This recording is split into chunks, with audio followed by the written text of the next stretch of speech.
Kuna juu tena ndio mambo mimi nataka. Ni mtu na maneno. Kweli. Mtu maneno wa nini?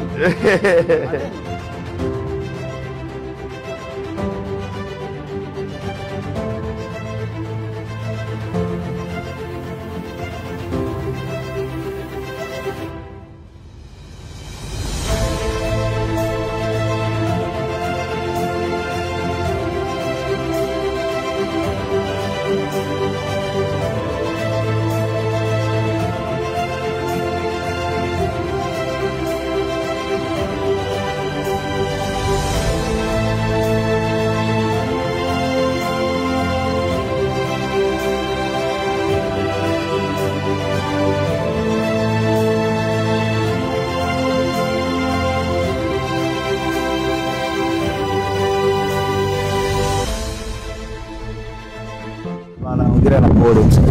Ndugu yangu bwana Bigi, support yako ulioitoa mafanikio yake ndo haya.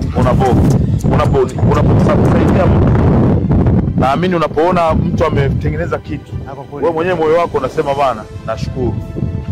Nashukuru Baba Levo kwa sababu mimi nakushukuru sehemu moja. Achana na kutengeneza jina kuwa kubwa. Pia ushauri, kutengeneza exposure ya mtu, yani kukaa na kumuonesha kuna hichi, kuna Diamond, kuna vitu kunionyesha mimi nikiona hivi naona kwangu nilikosea. Bio, vunja bomoa hapa, sijui kama unanielewa.